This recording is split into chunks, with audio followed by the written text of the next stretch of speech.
Once upon a time, there lived a girl named Ifeoma. Ifeoma was from a very, very poor background. They were wretched.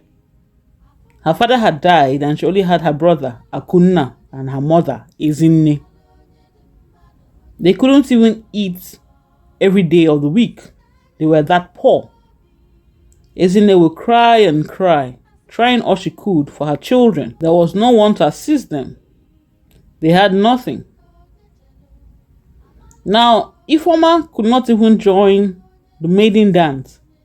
She did not have the money to buy the new dress and all the things that a maiden needed to buy to be able to partake in the festival. If she didn't take part in the festival, then she would not marry. She had to take part in the festival to be able to meet potential suitors.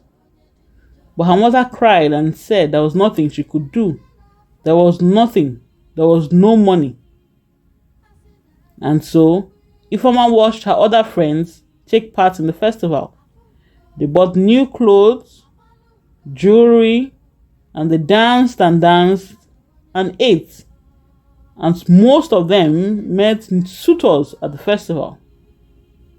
But Ifeoma did not. Now one day, one of her good friends, Idika, came to visit Ifeoma. There was a woman named Achebe.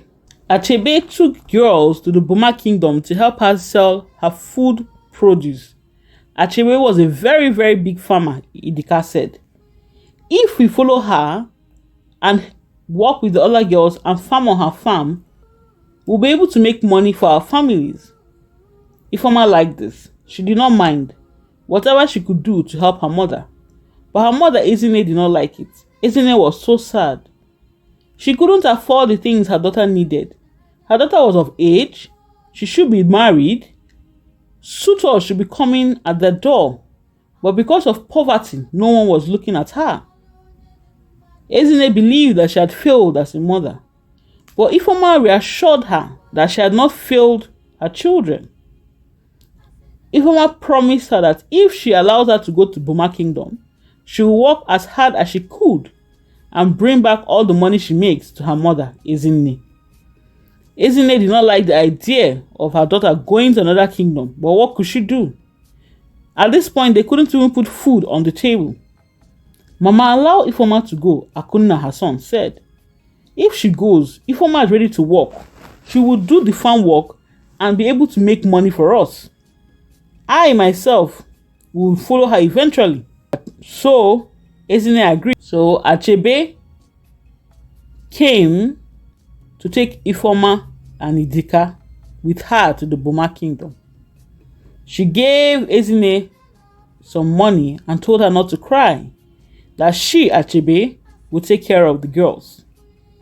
So, Achebe took Ifeoma and Idika to the Buma kingdom. She took them to her house. Now, the next day upon arrival, Ifeoma was ready. She had taken her cutlass and was ready to go to the farm. Where are you going to? Achebe asked her. Ma, I'm ready. I'm ready to work in the farm now. What farm? There's a dress I kept for you. Wear that dress. Some people are coming. I want you to entertain them. Yes, go in and get ready. Idika will tell you what to do. Ifeoma was surprised. Entertain? I thought they came here to farm. What does she know? She said. So she went back into the room and told Idika what Achebe had said. The dress Idika gave her to wear was very short. It was very revealing. How can you wear this? Ifeoma asked her. We're still young virgins, young maidens who are yet to marry. We cannot wear this type of things. But Idika laughed. Ifeoma, it's like you're not ready to walk. Very soon now, Madam will come in here and begin to shout. She has told you to get ready. We have some people to entertain. So Ifeoma wore her own clothes and came out. Achebe had instructed them. And to her surprise, she saw some men. And Achebe told them that they were to entertain the men. Madam, how can we do that? You know that I am a virgin. I came here to farm. My mother does not know that I am here to entertain men. Look at this stupid girl. Do you think that these girls you're seeing, they make money by farming? It is not. By farming cannot bring you that type of money. If you want to bring your mother and brother out of poverty, you have to entertain these men. Ifeoma began to understand what was happening and she started to cry. She was a virgin. She did not take part in this type of things. But Achebe hissed and left. One of the men followed Idika and went to another room, and one was left for Ifeoma. Ifeoma, for whatever reason, went on her knees crying and began to beg the man. Please, sir, I am still a virgin, she said. I have never done this before. My mother and brother cannot feed, we cannot eat. I came here to farm, but I did not know this is what was happening. The man's heart was touched. Upon hearing Ifeoma's story, he took pity on her. The man was in his 70s, and Ifeoma reminded him of his daughter. And so he took pity on her. He told her that he can give her another job. But the problem was Ifeoma, owed Achebe some money. She had to settle Achebe, who had brought her to the Buma kingdom, before she can follow him. But the man promised that he will pay off the debts and take Ifeoma with him. Ifeoma will work in his factory. He had a very big leather factory. The work was hard, but Ifeoma said she would work. And so it was. Achebe agreed and allowed the man to take Ifeoma with him. The man paid off the debt that Ifeoma would have owed Achebe if she had joined the entertainment business. But Achebe was very angry. She knew how many men could sleep with a girl for one night and how much she could make. Now she was losing in this money because of this stupid virgin girl. I would deal with her, Achebe said. Now, being an innocent and naive girl, Ifeoma will work in the factory and send all the money to Achebe, telling Achebe to take the money to her own village when Achebe went back to their village. But Achebe will take the money for herself and will not give anything to Ifeoma's mother. Now, Ifeoma was becoming worried.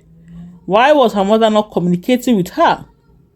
Because of the factory work, she couldn't leave the factory and she couldn't leave the Buma kingdom yet. She had to work and work and work, but she sent all the money she made back home through Achebe. Not knowing that her daughter was sending money to them, Ezine became sick.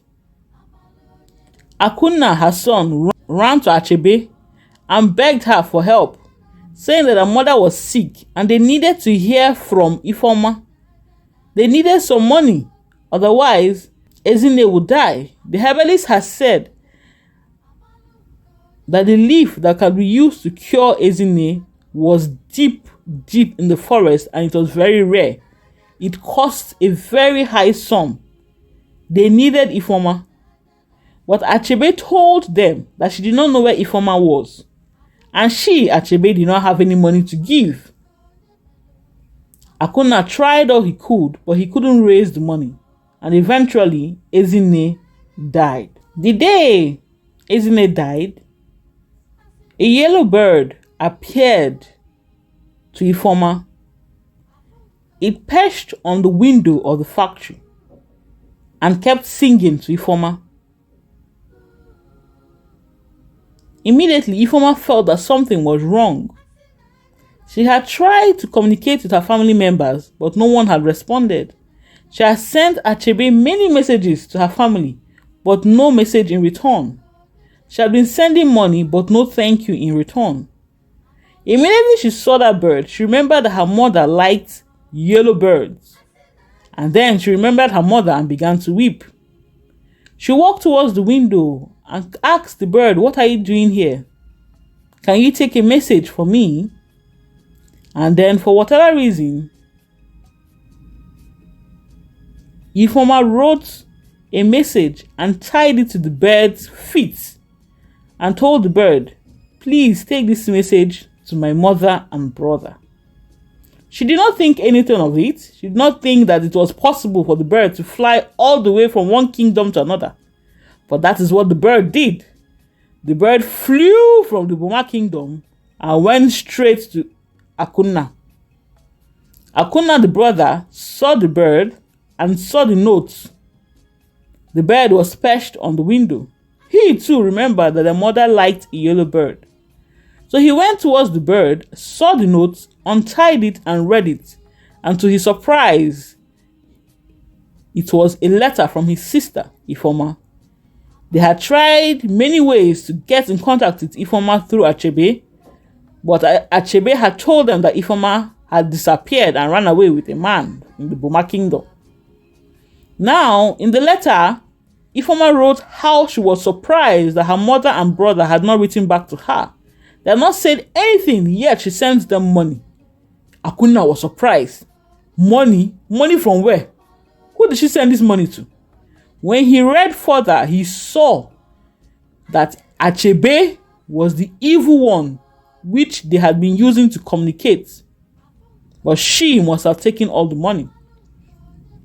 So Achebe wrote another note to his sister, telling her to come home immediately and not to tell Achebe. He gave the note to the yellow bird, and the bird flew back to the Buma kingdom. And to her surprise, Ifeoma saw the bird the next day. She untied the note on its feet and read. Indeed, the bird had gone to her home and her brother had written a message for her. But she was surprised. What did he mean that I should not tell Achebe? So Ifeoma went to the man she was working for and told him that she had to go home because she had a family issue. So the man paid her some money and told her that she can't go. So Ifeoma finally left the Buma kingdom and came back home. And there Akunna told her all that had happened and that her mother, Ezine, had died. Ifeoma cried and cried. She wept and wept. All the money she had sent that could have been used to help her mother, Achebe had eaten all of it. So the next day, Ifeoma went straight to Achebe's house, threatening her. "Where is all the money I gave you? I gave you so much money for my mother and my brother, yet nothing was given to them. You little rats! So you can now threaten me? You, Ifeoma, you bush girl of yesterday. Is it because of the money you're making in that factory? Let me warn you, if I see you here again, I will kill you immediately." Ifeoma became weak. What could she do? Achebe was a very powerful woman. She had contacts in both kingdoms. Ifeoma had given up. She was tired. When she went home, she decided to kill herself. But her mother appeared. Ifeoma, it is me, your mother. Do not kill yourself. Don't worry. I will make sure that woman is punished. Immediately, Ifeoma saw her mother. She began to cry. She cried so much because she had worked in a factory, a very hard job, to raise money for her mother. But the money never got to her mother. But her mother told her, "Do not cry, my child. I am with my ancestors, and I will protect you and your brother from the evil one." And so, Ifeoma decided not to kill herself. She was now relaxed and calm and at peace. She trusted that the gods would take care of Achebe. So she told her brother that they would start a business of their own and that they would leave this place to another place. So that night, they slept. Now, as they were sleeping, Ifeoma had a dream where she was walking down a road, and then a woman was running after her. Ifeoma, come, come. Immediately, Ifeoma turned. The woman told her, what are you doing here? Leave this your house. Leave your house immediately. Take your brother and run. The evil one is coming. Immediately, Ifeoma woke up. She stood up. She took her brother and told him, we have to leave here now. Why are you somewhere asleep? Can't you see that I'm sleeping? Her brother said, stand up, Akuna, stand up. We have to leave this place this night. Where are we going to go to? We'll go to my friend's house. Let's just leave this place immediately. And so, Ifeoma took her brother Akuna and they left. When they came back the next day, they saw that their house was broken in. The doors were pushed down and someone had ransacked the place. But they did not take anything. What they did not know was that Achebe had sent people to kill Ifeoma and her brother. But because they did not see Ifeoma and the brother, they went back and threatened Achebe for their money. It is not our fault that the girl was not there. Give us our money. Will you get out of here, you stupid people? Do one simple thing and you could not do it. But as the men were about to leave, Ezine appeared. How dare you? Have you not done enough? Achebe began to shout, leave me, leave me, leave me alone. The men were surprised. Is she mad? What is going on here? They left immediately. Then the maids came out to help Achebe, but Achebe kept shouting, leave me alone. Immediately, she ran mad. Once she became mad, she began to confess that she was taking girls from their village to the Buma kingdom to entertain men. Everyone shouted. She began to confess all the evil that she had done.